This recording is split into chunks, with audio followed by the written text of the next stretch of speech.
Bismillahirrahmanirrahim. Assalamualaikum warahmatullahi wabarakatuh. Alhamdulillahirabbil alamin wassalatu wassalamu ala asyrafil anbiya'i wal mursalin wa ala alihi wa sahbihi ajmain. Teman-teman sekalian, marilah kita renungkan satu ayat Allah Subhanahu wa taala yang ada di dalam surat Ar-Rum ayat 39. A'udzu billahi minasyaitonir rajim. Bismillahirrahmanirrahim. وَمَا آتَيْتُم مِّن رِّبًا لِّيَرْبُوَ فِي أَمْوَالِ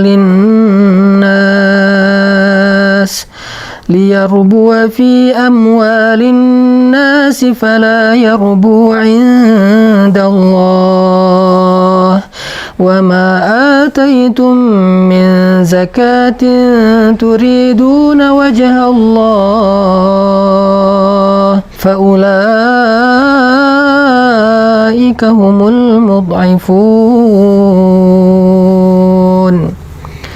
Dan harta yang kalian berikan dalam bentuk riba agar kalian bisa melipat gandakan harta itu di sisi manusia, maka harta itu sama sekali tidak berlipat ganda di sisi Allah.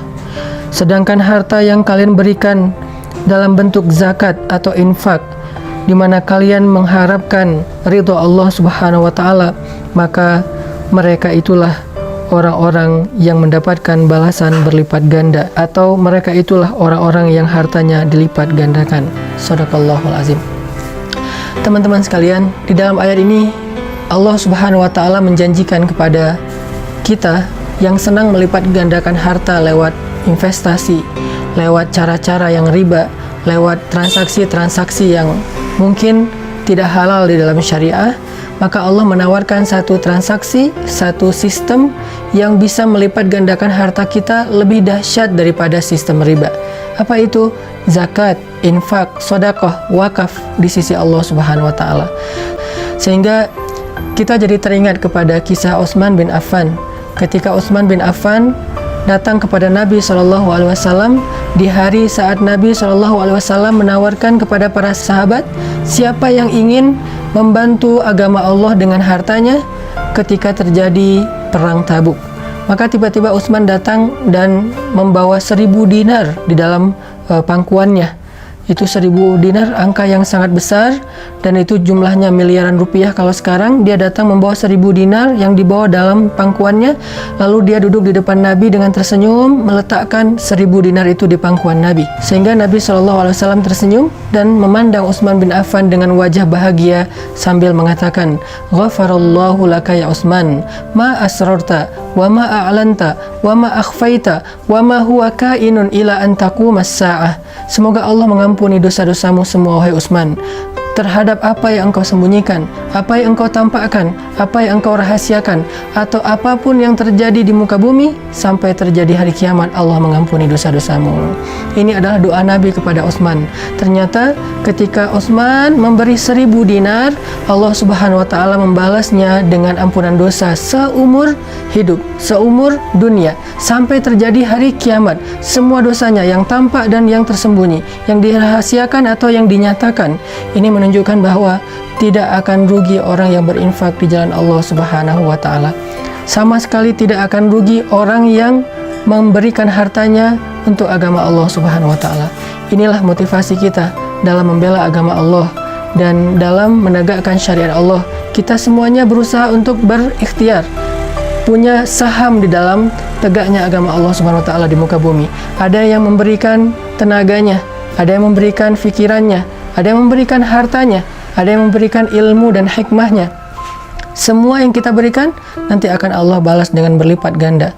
Maka proyek membangun pesantren pemuda yang saya tawarkan kepada teman-teman semuanya, yang berawal dari sebuah masjid, karena kita tidak menawarkan area lain, kita hanya menawarkan wakaf, masjid, dan beberapa tempat untuk belajar. Karena kalau area yang lain, yang ada pasarnya, ada tempat kegiatan-kegiatan anak mudanya, itu bentuknya adalah ruang publik, dan kita akan membuka investasi, bukan wakaf. Kalau wakaf hanya untuk rumah Allah, wakaf hanya untuk tempat belajar anak-anak muda untuk lebih mengenal agama Allah Subhanahu wa taala. Dan inilah yang akan kita tawarkan tawarkan kepada teman-teman dengan 500.000 bisa lipat ganda, bisa lebih ataupun kurang walaupun kita memprogramnya dengan angka 500.000. Mudah-mudahan tawaran ini adalah bukan dari saya, tetapi dari Allah Subhanahu wa Ta'ala. Dan ini amanah dari teman-teman untuk saya, untuk teman-teman pemuda hijrah, untuk anak-anak muda yang sedang bergerak dalam dunia dakwah. Semoga kita akan insya Allah komitmen dengan amanah ini, membangun masjid, membangun tempat belajar anak muda, menjadikan itu sebagai amal solih, tempat kegiatan positif, tempat ibadah, tempat belajar, tempat zikir, tempat itikaf, dan pastinya ini tempat merangkul semua anak muda menjadi pusat peradaban anak muda. Dan dalam ayat yang lain di surat Sof, Allah Subhanahu wa Ta'ala berfirman tentang sebuah akad dakwah. Kata Allah, ya ayyuhalladzina amanu kunu ansarullah. Wahai orang-orang yang beriman, jadilah kalian penolong agama Allah. Bagaimana cara kita menjadi penolong agama Allah? Maka diberikan contoh oleh Allah di dalam ayat itu. Kama qala Isa bin Maryam lil hawariyin, man ansari ilallah. Seperti ketika Isa bertanya kepada hawariyin, siapa yang akan menolong saya di sisi Allah atau di jalan Allah? Lalu hawariyun menjawab, nahnu ansarullah, kami adalah penolong-penolong agama Allah. Sehingga dengan akad ini, orang-orang hawariyun menjadi penolong Nabi Isa alaihissalam dalam menegakkan agama Allah. Inilah akad dakwah. Ketika seorang ulama bertanya kepada umat, bertanya kepada orang kaya, bertanya kepada orang-orang yang punya potensi, man ansari ilallah, siapa di antara kalian yang ingin menolong saya di jalan Allah? Maka jawaban kita sebagai murid, jawaban kita sebagai umat, jawaban kita sebagai orang-orang yang Allah amanahi harta, pikiran, ide, gagasan, potensi, kreativitas, nahnu ansarullah, kamilah yang akan menolong engkau di jalan Allah Subhanahu wa Ta'ala.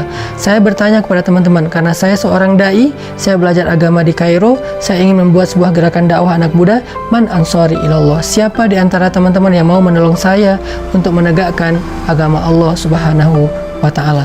Maka saya tunggu teman-teman yang ingin berinfak. Saya mengajak teman-teman yang punya kreativitas, sebagaimana pemuda hijrah selama hampir 5 tahun ini, alhamdulillah bisa memberikan beberapa karya-karya dakwah untuk anak muda. Itu tidak terlepas dari support teman-teman yang ada di balik layar, teman-teman yang ada di dalam komunitas pemuda hijrah. Ada videografer, fotografer, video editor, ada teman-teman kreatif, ada teman-teman yang di event, ada banyak potensi yang mensupport dakwah ini, sehingga akhirnya alhamdulillah dakwah ini bisa memberi manfaat untuk anak muda di seluruh Indonesia, dan mudah-mudahan menjadi inspirasi di seluruh dunia. Yuk kita sama-sama berjuang di jalan Allah Subhanahu wa Ta'ala. Kalau kita mengidolakan Abdurrahman bin Auf, kalau kita mengidolakan Utsman bin Affan, maka coba kita buktikan bentuk pengidolaan kita dengan meniru kebaikan mereka. Walaupun mungkin belum persis, tetapi kita sudah mencoba untuk meniru dan menyerupai mereka. Barakallahu fiikum.